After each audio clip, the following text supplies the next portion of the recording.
Yes. Coming back to our experimental method, I thought of finishing that method today, but we were struggling with the independent variable, the dependent variable, experimental group, control group. Do you have any doubt? If you have any doubt, clear it now itself.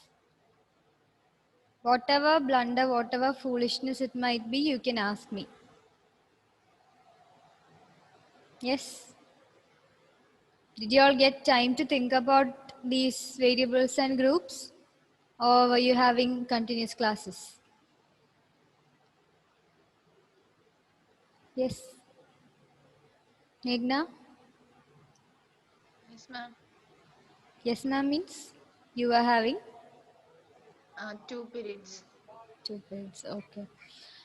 So shall we then move on to the next section? Or do you have doubts? Okay. And when you start studying the topic, you will have enough doubts. So at that point, please don't inhibit yourself from asking doubts to me. Okay. And Monday is a holiday, right? Monday is a holiday. Yes. And what you have to do is you're getting Saturday evening. Okay, yeah, Saturdays you have class. Anyways, Sunday and Monday you have 2 days. Learn the portions of this particular chapter thoroughly and come on Tuesday. I'll be asking you questions on this. Okay? Yes, I'm not giving any other assignment, and the assignment that I gave last day, I didn't get the complete responses from you all, but it's okay. When we finish this chapter, anyways, we'll try doing a mini research or a mini study on any of the psychological topics. Okay, those who have already submitted, well and good. I went through them, and even before studying the method or even before completing the chapter, you have done a very good job. So I appreciate you for that. Yes, now back to the PPT again. So what all did we learn about the variable, about the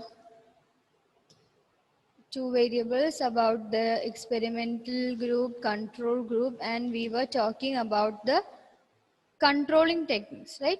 How we have to keep the other factors under control, or how should we or what should we do with the other factors happening around other than the independent and dependent variables.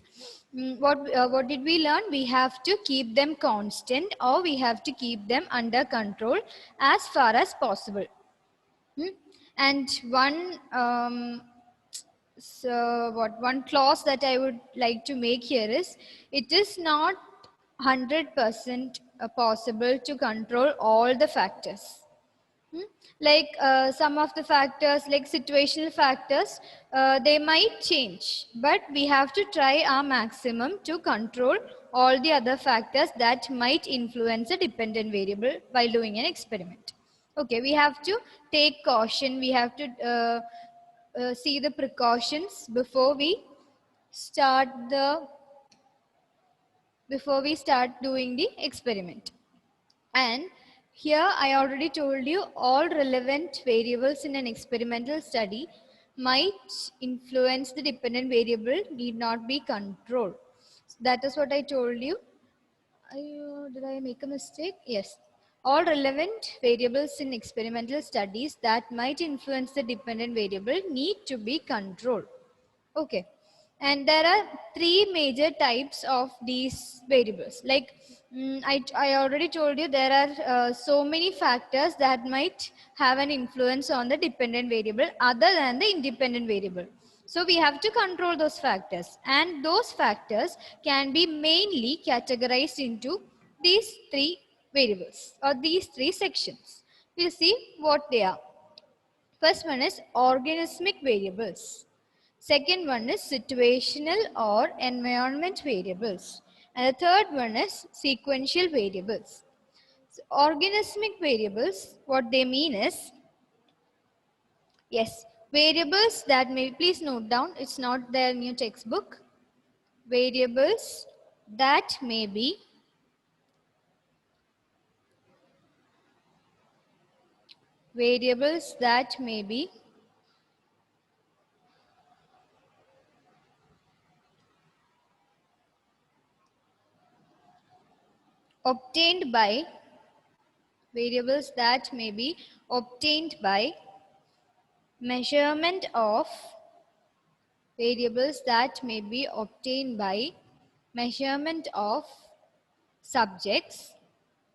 obtained by measurement of subjects, comma, but that are not assigned or that are not assignable to subjects. I'll repeat it once more. Variables that may be obtained by measurement of subjects, comma, but that are not assignable to subjects. Variables that may be obtained by measurement of subjects, but that are not assignable to subjects. Subjects means the participants in a study. So these factors or these variables are focusing or emphasizing to the subjects. They are not assignable to them. Means the experimenter cannot assign that to the person. For example, intelligence. I can, if I am an experimenter, I cannot assign this person an IQ. It is his own personal thing, right? When we test his intelligence, we get a score, and that is his intelligence. I cannot give him this amount of intelligence. Can I? No. Similarly, personality. Personality is also personal to that particular organism or individual. I cannot assign certain personality to that person. I cannot tell the participant or subject that you be this personality today and tomorrow you have to change your personality to this. Can I do that? No. As a joke, maybe I can tell him, but can I really do that in practice? No. So the personality, intelligence, all those factors are personal to that particular organism or the individual. Such factors cannot be assigned to that person. Instead, we can measure that. We can measure intelligence. There are questionnaires to study the personality of a person. We can measure the anxiety of the person. We can measure the emotions of the person. But they cannot be assigned by any other outsider to them. Understood?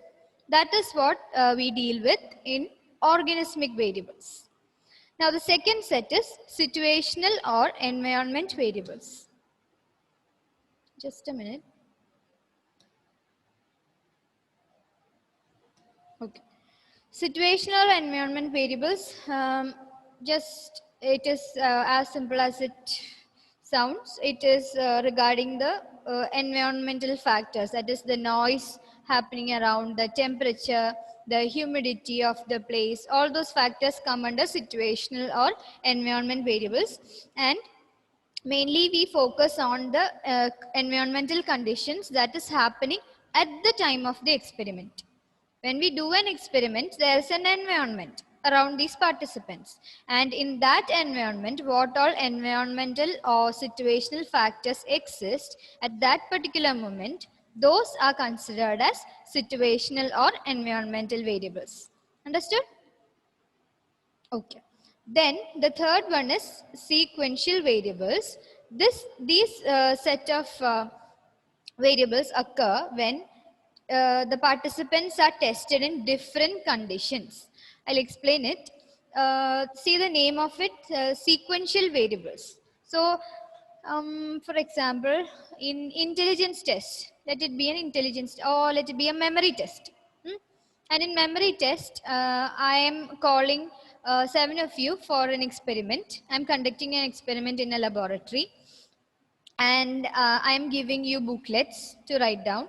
I am giving you a set of words to remember.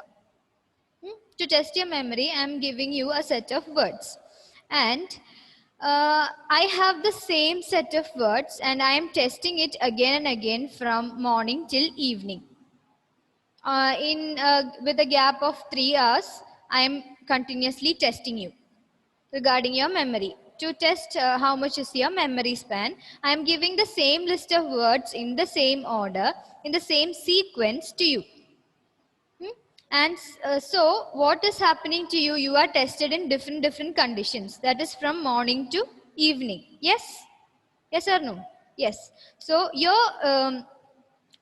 being the participant is being tested in a number of conditions, and there is a sequence happening there. I'm giving the same thing, and you will by evening you will probably get tired of it. Yes or no? You'll be very tired of doing the same task again and again on the same day. And also you have the same list also. So you might be almost familiar with it when you do the task at the evening than the morning. Yes? All those factors. So practice effects come. You practice it a lot. You have been doing the same task again and again. So practice effects come. That is one of the sequential variables. Then you get so much tired. So experimental fatigue comes. Fatigue I told you yesterday, right? Fatigue means you get tired. The feeling of tiredness is known as fatigue. So experimental fatigue. Note that experimental fatigue might come, practice effect might come. Such factors comes under sequential variables. Such factors comes under sequential variables. Grishma, your video is off. Switch it off. So what all three sections did we learn about? Organismic variables, which is personal to that particular organism or individual, and it cannot be assigned by any other person, but it can be measured. That is, for example, intelligence, personality, etc. Then we have situational or environment variables, which is measured at that particular situation when the experiment is being conducted. That is regarding temperature, humidity, and all of stuff. Then we have sequential variables, which is which occurs when the participants are tested in different conditions. Okay, so these factors have to be controlled or kept constant so that they don't have much effects on the what variable? They don't influence much on the, what are we measuring in an experiment? Cause. No. What are we measuring in an experiment? Organismic. No. The effect of the experiment. Yeah, effect means what is we measuring? What variable is we measuring? Dependent variable. Dependent variable, yes. So we are controlling all these factors so that these factors does not influence our dependent variable. Okay, our dependent variable is very precious. We are trying to measure that actually. We are trying to study that only. There is a cause, but this cause effect is what we are trying to learn. Our focus of the study is on this dependent variable. But this dependent variable, this poor thing is very much dependent on several other things. It was so much dependent on the independent variable. Similarly, it can be dependent on these factors also. So we have to cut that influence. We have to control it, or we have to keep it constant so that it does not affect the what variable again? Does not affect the Independent variable. oh, dependent variable. Dependent variable. Make it a habit to say this 5 times at least. Each single day when you wake up, you say the sentence, these factors should not affect the dependent variable. These factors should not affect the dependent variable, because our dependent variable is very precious and we are studying that in an experiment. Understood? Aishwarya won't repeat it, I know. Okay. So that is about our controlling part of the variables, and we have these 3 variables to be controlled, and we have to study how to control these. Okay, and we are going to see the techniques of control, that is control techniques. Ma'am, don't we have definitions for the last two? Which? Sequential, no, you have to write these part. Even for organismic variables, we didn't have any definition, but I took it from the internet and give you just to make you understand. That's it. Okay. Okay, ma'am. Yes. Control techniques. Yes, we have 5 control techniques. And the first one is, since the goal of an experiment is to minimize extraneous variables, the best way to handle this problem is to eliminate them from the experimental setting. That is, conduct experiment in soundproof rooms. That is an example. So again, another variable comes here, extraneous variable. Extraneous variable means anything, I mean, any variable that is coming from the external environment that is influencing our environmental, I mean, experimental settings. Okay. Yeah. The goal of an experiment is to minimize all other variables, as we considered the 3 set of variables: organismic, situational, and sequential. All these are some form of extraneous variables also. So what we do is we try to eliminate them from the experimental setting. For example, I told you a situational variable is noise. The noises that we occur when we do an experiment. Suppose we are trying to study attention. And we are asking the participant to attend to a particular word, paragraph. Let it be a paragraph. And we are asking the participant in the study to attend to sustain their attention in that particular paragraph and read it constantly. And there is so much noise happening around. So what do? We try to eliminate that sound. For that, we have to take the participant to a soundproof room and conduct the experiment in that soundproof room. Understood? That is elimination, cutting out or cutting that influence of that particular variable which is trying to affect our dependent variable. Understood? That is elimination. That is simple, quite simple. Then when elimination is not possible, then try to hold the factors constant so that their effect remains the same throughout the experiment. Yes. The same example, we have an experimental group as well as a control group. So eliminating noise is not possible for us. We don't have a soundproof room in our laboratory. Imagine it like that. So what do? We provide the noise to both the groups so that it is constant. It is kept constant for both the groups. Understood? We even if there is only a single group, we keep the noise level constant. Understood? So if first we have to try to eliminate it. If that's not possible, we have to keep it constant. Those are the 2 options. Now, for controlling organismic and background variables, matching is also used. Here, the relevant variables in the 2 groups are equated or are held constant by taking matched pairs across conditions of the experiment. So I'll read it again. For controlling organismic and background variables, organismic means those that are personal to that particular individual or participant, which cannot be assigned to them, but we can measure it. Such variables, to control such variables, matching is a method used. So in the first one it was elimination, second one it was keeping it constant, and here the third one is matching. In matching, what happens is the relevant variables in the 2 groups are equated or are held constant by taking matched pairs across conditions of the experiment. So if we have females and males, so we match the 2 groups accordingly. We have, suppose we have 12 of them, 12 males and 12 females. So what do? We assign 6 males to this group, 6 males to other group, 6 females to this group, and 6 females to the other group. That's how we try to match them.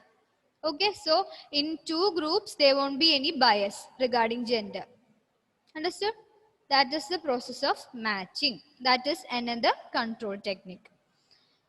Now we have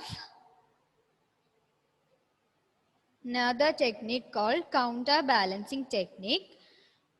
The other one, which was it? The matching technique is used for organismic as well as background variables.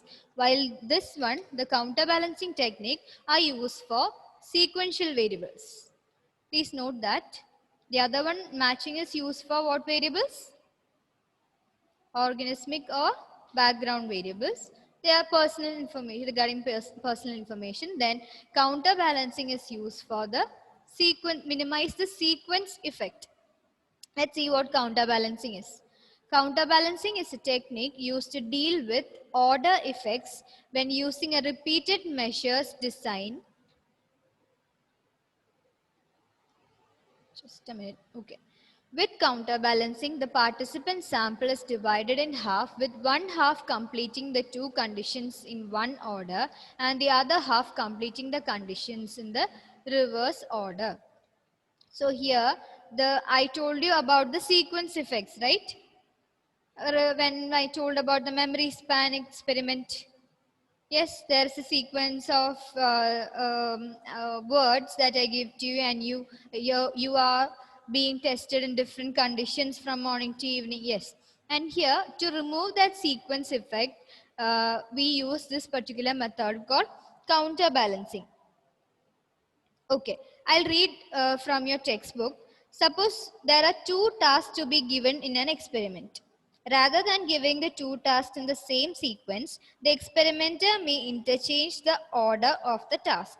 Thus, half of the group may receive the task in the order of A and B, while the other half in order of B and A. Or the same individual may be given the task in A, B, B, A order. So I told you, I give you the same list from morning till evening. So by the end of the day, you would have by hearted it, right? So what I do, I jumble the words, I change their orders, and I give that list to you again. That is how we can counterbalance it.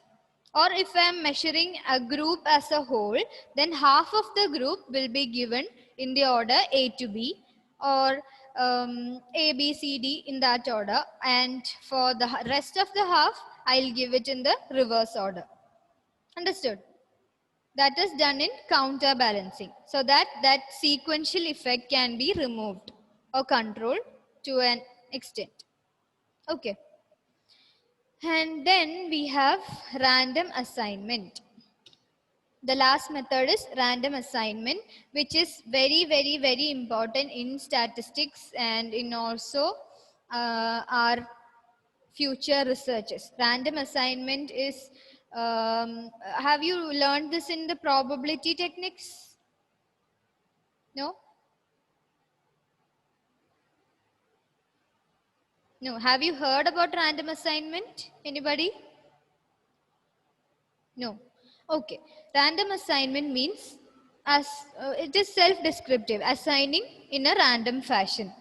That is without any bias or without any personal judgment. We assign the participants in a random manner. That is random assignment of participants to different groups ensures that each person has an equal chance of being included in any of the groups. So suppose we'll take the same example of 12 males and 12 females, and suppose I am trying to put some of my friends in a particular group, then it will not be random assignment. Rather, I'll give them numbers regarding from 1 to 24. So there are 24 of them, right? So I give them 1 to 24 and I take lots, and depending on that lot, I assign people to each group. So that is random assignment. Right, there are different methods to do random assignment. In probability and in sampling and all, we learned that. I don't know if we have to learn in +1. Probably in +2, we will learn about random assignment, the probability techniques used, the sampling methods used and all. Okay, you just have to know now that the random assignment of participants ensures that each person has an equal chance of being in either of the group. Since it is random assignment, or if I am so much biased that I want this person A to be in experimental group, then it won't be random assignment, because that person has 100% chance of being in an experimental group because I have decided so. That won't be a random assignment, and so our experiment will be biased in nature. To remove the bias, to remove the errors, we do the random assignment thing. Understood? Okay. Ma'am, can you explain the counterbalancing technique once again? Okay. Counterbalancing means, did you understand the sequential effect? Yes, the memory span thing, and Ma'am. yeah, okay. So in order to solve that particular technique, we do counterbalancing technique. Here in the textbook example, what they tell is there is two tasks to be given. We are conducting an experiment, and we call the participants, and we have two main tasks to be done by them. Task A and task B. So what I do is, one way of doing this is, I divide the group into two. And for one half, I give the order A to B. And for the other half, I give B to A. And next time when I make them do the task, I'll give it in reverse order. So that they don't get that sequence effect. They don't learn that again and again.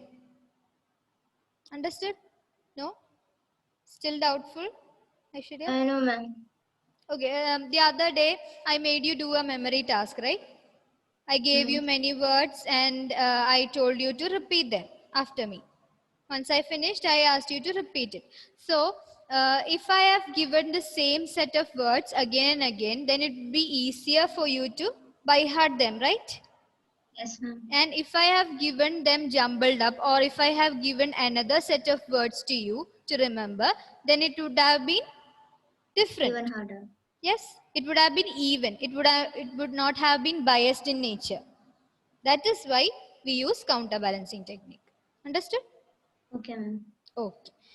Now we will finish disadvantages and advantages probably. Okay, advantages and disadvantages, please note, because I don't think, I think I've taken from the internet also. So advantages, first one, they provide a convincing evidence of a cause-effect relationship between two or more variables. That is obvious because experiments deal with cause-effect relationships. Then the results of experimental design can be duplicated, which means if I am conducting a research based on experimental method today, then you can probably replicate it or do the same experiment or conduct the same experiment the next day. We told about an example about music therapy and relaxation. If I have conducted such an experiment, you can imitate the same experiment tomorrow or whenever you like. So duplication is possible in an experimental design or in an experimental setup, or while we use an experimental method. That is an advantage. Now, it can be easily combined with other research methods. Easily combined with other research methods means while doing an observation, we might combine this. While doing a survey, as another section of a survey, we can conduct an experiment to study something. So it is easy to combine with other forms of research. In the previous point, I told you that the results of experimental design can be duplicated. Yes, but in observation method, is it possible? No, because, okay, yes, Aishwarya, was no your answer? Okay, so what was I telling about? Okay, yes, the duplication. The observation method, if we observe in a particular situation, then that particular situation might not occur for as same as that. Right? In another situation, we can't get or we can't observe the behavior of a person in that particular situation as same as this particular situation.